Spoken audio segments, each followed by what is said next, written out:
अस्सलाम वालेकुम व्यूअर्स, मेरा नाम शालिम है। आज फिर मेरे साथ उमर मौजूद है। उमर अपनी गाड़ी का ओनरशिप एक्सपीरियंस हमारे साथ शेयर करने वाले हैं। आज हमारे पास थोड़ी सी मुख्तलिफ गाड़ी है।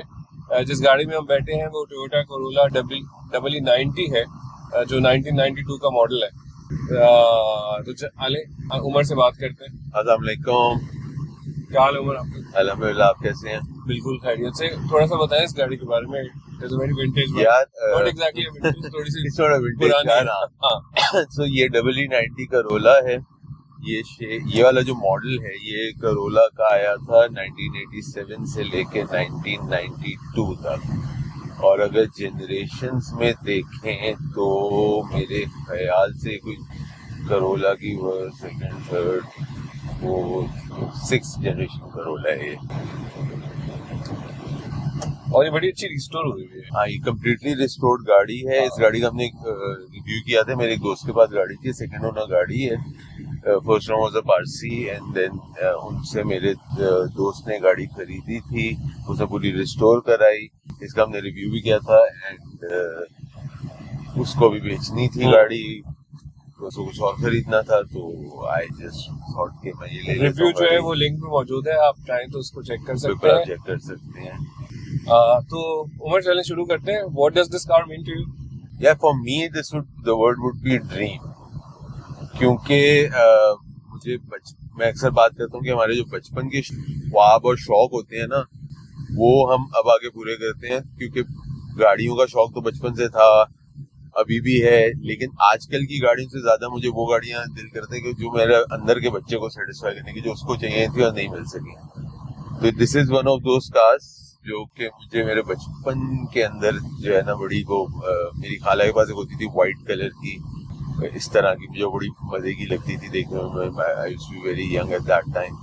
फिर मेरी क्लास में लड़की होती थी जो मुझे बड़ी पसंद थी, उसके पास भी ऐसी करोला थी, तो मुझे ये उस जमाने से बड़ी पसंद है ये गाड़ी। तो अब मेरे पास फाइनली मुझे मौका मिला, तो अल्हम्दुलिल्लाह मैंने ले ली ये गाड़ी। ठीक है, तो एक लफ्ज अगर मैं इस गाड़ी को बयान करना चाहें तो वो लफ्ज में क्या? For me it would be dream. It's a dream car. हाँ, it's a dream. Lovely.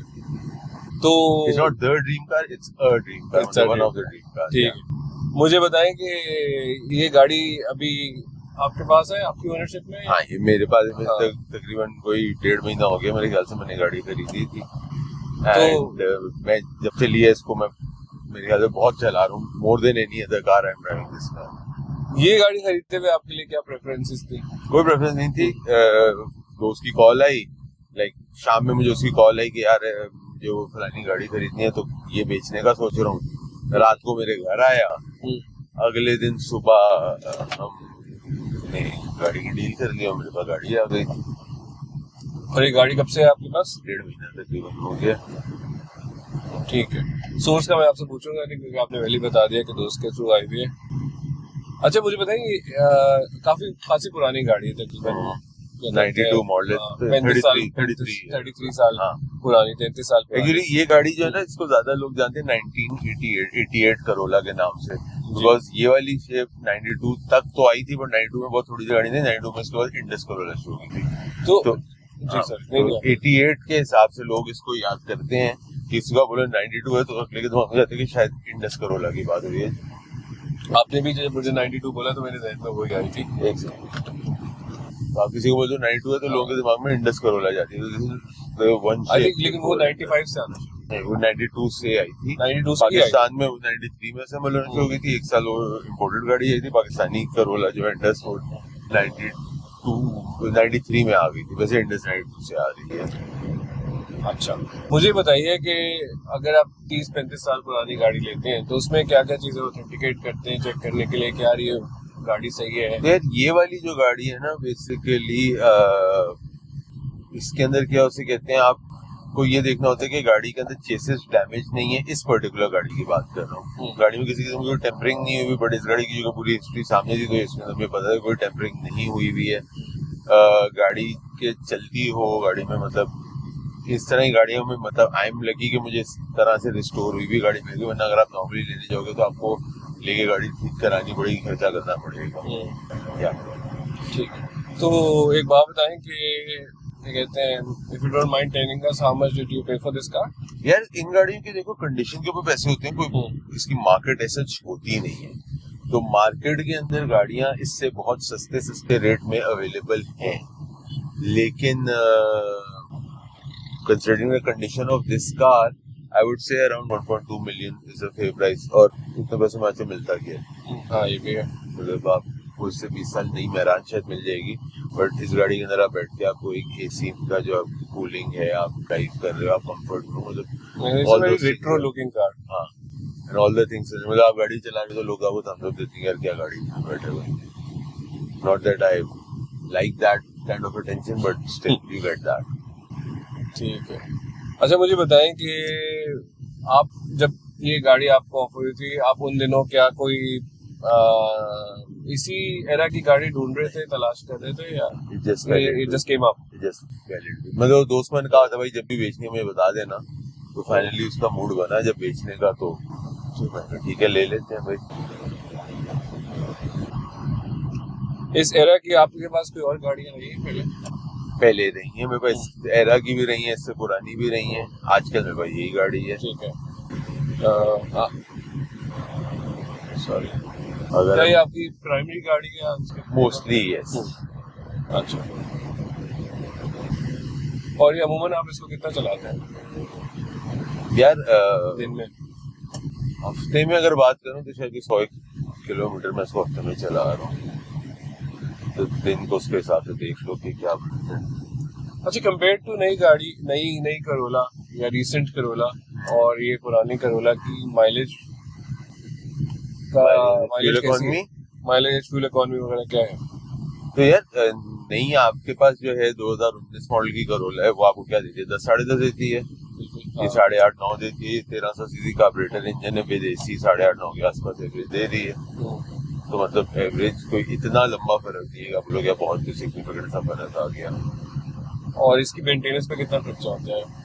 Annual token बहुत सस्ता है। अगेन मेंटेनेंस पे ऑयल, अब चूंकि इस गाड़ी को लेने के बाद इसके ऊपर जिसने गाड़ी तैयार की उसने कोई 15-16 लाख रुपए खर्च कर दिए to bring it to where it is now.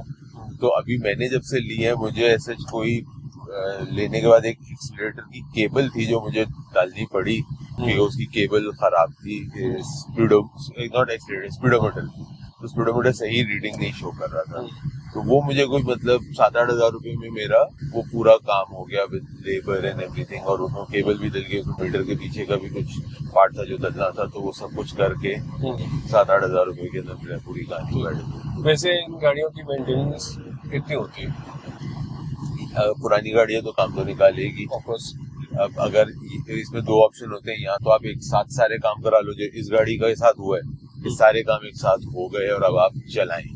और दूसरा ऑप्शन ये होता है कि आप उसको कराते रहें साथ लाइक दैट। कितनी फ्रीक्वेंटली आप इसको सर्विस कराते हैं? यार 1.5 महीने में 2 दफा करा चुका हूँ, उनको मैं साफ सुथरी रखने के चक्कर में करा लेता हूँ। और इसका ऑयल वगैरह कितने का सेल होता है? 3,500-4 हज़ार रुपए, जैसे नॉर्मल गाड़ी का मैं करता हूँ, उसका भी उसी तरह इरादा है करने का। और नहीं, उसकी कॉस्ट भी उतनी ही आती है? हाँ, इसके तो बड़ा सस्ता सामान है, उस तरह से बड़ा सस्ता सामान है। ऑयल फिल्टर, एयर फिल्टर, वही नॉर्मल जो आपका 5-6-8 हज़ार रुपए का खर्चा होता है वही है। कंपेयर ये जानते हुए कि काफी पुरानी गाड़ी है, तो इसके पार्ट्स वगैरह कितने तक के पार्ट्स इसके और आराम से मिल जाते हैं? मिलने में थोड़ी सी अब डिफिकल्टी होती है क्योंकि पुरानी गाड़ी है, लेकिन मिल जाते हैं। ऐसा नहीं है कि पार्ट्स नहीं मिलते, मिल जाते हैं। थोड़ी सी डिफिकल्टी होती है। और जो कॉस्ट की बात कर रहे हो, इसके अंदर सस्ते पार्ट्स हैं।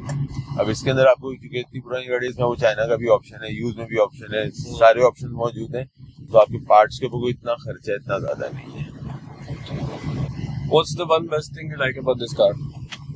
The drive feel यार, मतलब जो एक नॉस्टैल्जिक फील है ना, ये छोटे पिलर्स, विजन एंड क्या उसे कहते हैं, जिसमें आप बैठे हो, कंफर्ट। अब इसका हेडरेस्ट आपके एक नेक के ऊपर आता है रादर देन जो आजकल की गाड़ियों में आपका यहाँ तक हेडरेस्ट आया होता है। तो I enjoy the land yachtish feel of this car. What's the one thing that you don't like about this car? That I don't like about this car. देखो वैसे तो मैं मतलब एक मोहब्बत के अंदर इंसान अंधा हो जाता है, तो उस तरह से गाड़ी चला रहा हूँ तो मुझे वैसे तो इससे कोई मतलब नहीं है, लेकिन हाँ अगर मैं क्या थोड़ा सा वो अनग्रेटफुल बनने की बात करूँ, आजकल हर गाड़ी आप ऑटो में ही चला रहे होते हो तो वो, बट इसका अगर मैनुअल में मैं इंजॉय कर रहा हूँ, इट्स नॉट लाइक कि मैं वो कोई तकलीफ है। आई am enjoying a manual car after a very long time, कि मेरे पास बड़े अच्छे बात रही हो तो मैं एंजॉय कर रहा हूँ उस चीज को। ग्राउंड क्लियरेंस कैसी है इसकी? ग्राउंड क्लियरेंस इसकी आजकल की गाड़ियों के मुकाबले में अगर आप कहोगे तो थोड़ी सी कम है, आजकल की गाड़ियों से कम है। तो आपको डिफिकल्टी होती है? नहीं, डिफिकल्टी कोई नहीं होती है चलाने में, लेकिन ग्राउंड क्लियरेंस आजकल की गाड़ियों की ज्यादा ऊंची होती है तो उस हिसाब से आपको लगता है कि थोड़ी कम है। और पार्किंग फ्रेंडली के हिसाब से इस पे आप क्या बोलेंगे? पार्किंग फ्रेंडलीनेस इसकी बहुत अच्छी है, क्योंकि विजिबिलिटी गाड़ी की बहुत अच्छी है, लेकिन इस गाड़ी के अंदर एक चीज है कि गाड़ी की जो आपको देखना पड़ता है कि जहाँ आप लेके जा रहे हो सेफ पार्किंग होती है, क्योंकि पुरानी गाड़ी है तो ऑब्वियसली इसमें कोई मोबिलाइजर या ऐसे कोई फीचर्स नहीं है सिक्योरिटी के, वो एक चीज जरूर है जो आपको कंसिडर करनी पड़ती है। अगर कोई आप एक इसका फीचर एक्सचेंज कर सकें किसी और इसमें ऐड कर सकें, देखो तो इस वो गाड़ी क्या के होगा? अंदर एसी के अलावा कोई फीचर नहीं है, जैसे ना पावर स्टीयरिंग इसमें नहीं ऐड ही है, होंगे। पावर विंडो इसमें नहीं है, सेंट्रल लॉकिंग इसमें नहीं है, तो इसमें कुछ भी नहीं है सिवाय एसी के। और मैं इसमें रेडियो लगा हुआ है, इसमें वो भी नहीं है, कोई म्यूजिक सिस्टम रेडियो में भी एफएम नहीं आता मेरे ख्याल से, एफएम वाला भी नहीं, यहाँ पे कुछ सादा रेडियो है। हाँ। तो इस गाड़ी में हमारे पास कुछ ऐसा है नहीं कि मैं बोलूँ यार ये निकाल दो इसमें से, मतलब तो कुछ बचेगा नहीं पीछे, मतलब सब कुछ चलिए जरूरत है। फीचर आपको ऐड करें तो क्या ऐड आप होगा? करवा रहे हो हाँ, निकालें। यार, may be central locking and powered mirrors. अच्छा, मेरा ख्याल था आप बोलोगे कि ऑटोमेटिक गियर बॉक्स दे दो। नहीं, like I said I am enjoying the manual. जी। तो ये दो फीचर हैं कि सेंट्रल लॉकिंग, अब जैसे आप बैठे हो गाड़ी में तो आपका मुझे लॉकर लेते थे खोलना पड़ा, मिरर में वो होता है कि यार वो अलग सेट करते तो थोड़ा सा पूरा आपको लेट के उस तरफ जाते हो फिर आप आगे देखते हो, तो वो दो चीजें ऐसी हैं कि जो आजकल की गाड़ियों में होती हैं। इनफैक्ट इस गाड़ी के अंदर भी इसके लोडेड वेरिएंट्स में ये एक्सेल वेरिएंट है, 92 की गाड़ी, 92 की का नंबर है, तो बस ये वो है जो 0 में रिपोर्ट हुई थी गाड़ी, बिल्कुल सादी वाली गाड़ी है। इसमें जो लोडेड वेरिएंट रहते हैं इस गाड़ी के अंदर वो वाली चीजें आई हैं, इस पर्टिकुलर गाड़ी में ऑप्शंस नहीं है। भाई तो रेडियो चलता है? तो यार इसका रेडियो नहीं चलता, है वो बहुत कनेक्टेड है, इट वर्क्स एंड एवरीथिंग, इसके स्पीकर्स नहीं है इसके, ओह, क्योंकि ओरिजिनल जगह में ना वो स्पीकर्स जो इसके अपने जो स्पीकर्स आते हैं तो वो मिलते नहीं है, तो वो we don't have the speakers as, तो मतलब स्पीकर लगा दे तो चल पड़ेगा। स्पीकर लगा दो तो चलते हैं। ओके। अच्छा बताए, हम 1.5 महीना पहले जाते जब आप ये गाड़ी खरीदने का सोच रहे थे, आपके पास वही पैसे और आपको कोई और गाड़ी ऑफर होती है, would you reconsider buying another car? Not at all, not at all. अच्छा, इतनी पसंद आ गई? मतलब ये भाई मोहब्बत है, बचपन की मोहब्बत में ली है गाड़ी। ऑन स्केल ऑफ 1 to 10 आप बताएं कितनी कंफर्टेबल है गाड़ी? I would say 7। अच्छा, हाँ, ओके। व्हाई 7? बैठे हुए हो बाबा, यू डोंट नो कि गाड़ी कंफर्टेबल है। Is it more comfortable than your new Corolla 10? यार सही है, मतलब सीट जो है वो मेरे यहाँ तक पहुंचने रही, क्योंकि मुझे हेडरेस्ट वैसे वाले की आदत है, आपको हेडरेस्ट तो ये वाला ज्यादा कूल लग रहा है। या मेरी तो, वजह से जो पोनी है ना वो मेरे उन गाड़ियों के ऊपर ऐसे मेरी वो हेडरेस्ट से पर टकराती है, जिसमें है कि मेरी ऊपर बड़े मजे से ऊपर से निकल जाती है। हाँ, तो वो आई थिंक वो थोड़ा सब्जेक्टिव है। हाँ, दैट्स अ सब्जेक्टिव थिंग। ठीक है। और on a scale of 1 to 10 आप बताएं प्रैक्टिकल कितनी है गाड़ी? यार एक पार्किंग वाली चीज का जो मैं कहा कि सेफ्टी सिक्योरिटी देखनी पड़ती है, उसके अलावा this is a very practical car, ठीक है ना, तो आई वुड अगेन से 8-7-8। आपके अलावा घर में और किसी ने गाड़ी इस्तेमाल की है? मेरे अलावा मेरी बेगम ही है जो घर में चलाती है, she refuses to drive manual cars now, so नहीं किसी को नहीं चले मेरे अलावा घर में गाड़ी। Do you plan to sell this car? So I am double-minded on that. Ad इसका लगा हुआ है bambies.com पे, आप जाके देख सकते हैं, इसका ad जरूर लगा हुआ है। I may sell it, but at the same time मेरे दिमाग में ये भी ख्याल आता है कि यार ये गाड़ी मैं रख लेता हूँ, मेरा बेटा बड़ा और है, उसकी भी जरूरियात आ जाएंगी कि उसकी एक्टिविटीज इतनी हो जाएंगी, eventually I need a driver and a car dedicated to him, तो उस एस्पेक्ट को शायद मैं रख लूँ गाड़ी के ड्राइवर के साथ, एसी भी चलता है, वो कम आराम से वो गाड़ी में रोम अराउंड कर सकते हैं। So I may keep it, I may sell it, I'm not too sure about that right now. चले व्यूअर्स, कुछ आप बाय द वे कुछ ऐड करना चाहते हैं? I think we've covered pretty much everything about this car. I don't think there is much to add on it now. चलिए viewers, अगर आप इस गाड़ी में इंटरेस्टेड हैं तो उमर को तंग करते रहे, हो सकता है गाड़ी बेच दें, हो सकता है ना बेचें। Anyway, Maybe it's a maybe. बिल्कुल। Thank you Umar, thank you for time, Thank you, Shalin. Thank you viewers. ये था हमारे ओनरशिप एक्सपीरियंस उमर के साथ उनकी टोयोटा करोला EE90. EE90. हाँ. Thank- नॉन कार गाय चलता है भाई के साथ. मैं सिर्फ टोयोटा करोला ही बोलता, हाँ. 92 बोलता, आप EE9 बोल रहे हैं तो EE90. EE90 दस बार बोलो EE90. से EE90 आप ऐसे बुलवा रहे हैं, कच्चा याद करा. पक्का पपीता याद करा रहा हूँ. EE90। तो एनीवे, ये था हमारा क्या कहते हैं, छोटा सा एक ओनरशिप एक्सपीरियंस उमर का उनकी EE90 के साथ। उम्मीद है आप लोगों को पसंद आया होगा। अगर आप गाड़ी खरीदने में इंटरेस्टेड हैं, इनको तंग करते हैं, हो सकता है गाड़ी बेच दें। अपना और अपने घर वालों का ख्याल रखें। अगली दफा के लिए खुदा हाफिज़। अल्लाह हाफ़िज़.